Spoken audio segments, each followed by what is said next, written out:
Sébastien Combi, bonjour. Bonjour. Alors vous êtes avec nous aujourd'hui pour nous parler d'Acfree, une entreprise familiale que vous gérez actuellement donc depuis 25 ans maintenant, un quart de siècle avec votre cousin, une entreprise qui a été créée par votre oncle, spécialisée dans la décongélation, le refroidissement rapide, la surgélation et surtout dédiée au métier de bouche et de la restauration, un sujet sensible actuellement, c'est le moins qu'on puisse dire. Cette entreprise en 25 ans, on imagine bien qu'elle a évolué. Alors de quelle manière ? Comment ça s'est fait ? Quelle est son histoire ? Oui, alors tout à fait. Nous sommes la seconde génération avec Richard. Ouais. On a pris la suite de Jean-Claude Combi, qui était le fondateur, l'inventeur aussi de la première cellule de refroidissement à la fin des années 60. Alors pour parler de l'entreprise, rapidement, on était une entreprise qui principalement faisait de l'assemblage, en faisant appel beaucoup à la sous-traitance. Et on est devenu, au fur et à mesure des années, fabricant à part entière. Donc vous maîtrisez vraiment l'ensemble de la... Tout à fait, d'autant plus que là, on a eu l'opportunité d'agrandir l'usine, d'ajouter des lignes automatiques de tôlerie notamment, et on est 100% fabricant français. Alors c'est quoi une cellule de refroidissement ? Une cellule de refroidissement, c'est un appareil qui va permettre de descendre en température des produits. D'accord. Principalement alimentaire, mais pas seulement, puisqu'on travaille dans d'autres secteurs d'activité. Le médical, par exemple ? Le médical aussi, oui, bien sûr. On surgèle des vaccins, on surgèle des plaques techniques. Sujet d'actualité aussi. Sujet d'actualité, effectivement. Sujet malheureusement d'actualité, on a envie de dire. Oui, on ne va pas s'en réjouir non plus, mais on est présent, on est sollicité, on travaille sur le sujet. Donc, effectivement, on a l'occasion de fournir, de participer à cette...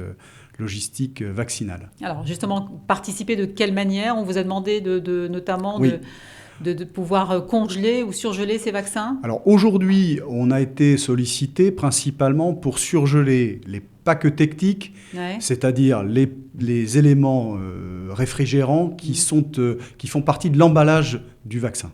D'accord. Donc qui permettent de maintenir la température pendant le transport du vaccin.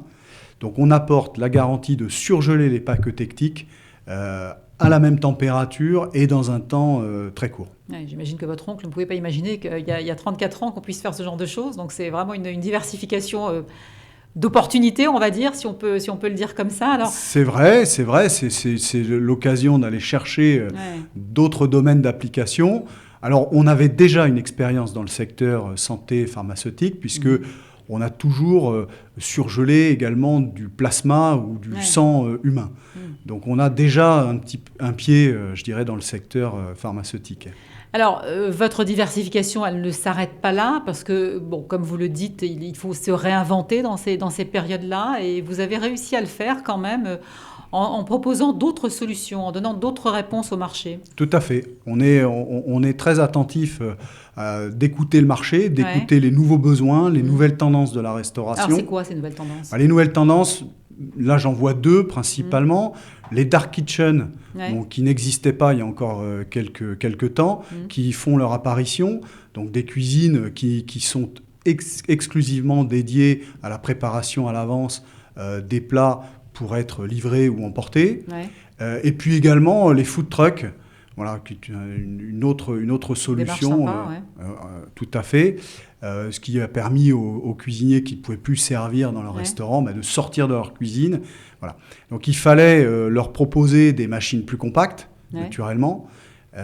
Et donc on a mis au point une petite cellule qui a les mêmes performances que le reste de notre gamme, très compacte, qu'on a baptisée Husky, voilà, en rapport avec le refroidissement, et qui trouvera sa place dans les food trucks. Et alors, autre réponse que vous apportez aussi, c'est la réponse sur un plan écologique, environnemental, parce que celle-là aussi, elle est quand même assez présente.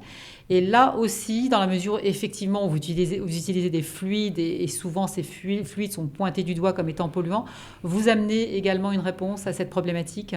Oui, tout à fait. Les enjeux étaient d'être capable de proposer une cellule qui fonctionne avec un fluide dont l'indice est inférieur à 150. Voilà, on partait, pour information, d'un indice GWP, c'est comme ça que ça s'appelle.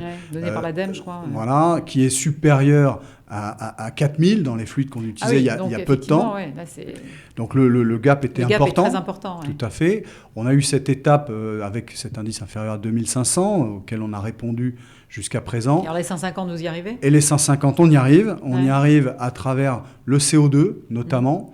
on a fait une étude et on a développé un matériel en partenariat avec Panasonic pour proposer une cellule qui fonctionne au CO2, mais de façon très simple, c'est-à-dire avec un groupe autonome, indépendant, donc une installation facile, rapide et indépendante du reste de la structure. On n'est pas tributaire d'une centrale frigorifique. Voilà. Écoutez, une belle entreprise familiale de 40 personnes qui trouve des solutions, de vraies solutions au marché actuellement, qui souffre quand même, mais apparemment, vous en sortez plutôt pas mal. L'idée, c'est d'innover et de se réinventer tout le temps. Tout à fait. Tout à fait. Merci beaucoup, en tout cas, Sébastien Combi, d'avoir été avec nous aujourd'hui. Je rappelle que vous êtes le directeur général d'Agfree. Merci. Merci à vous.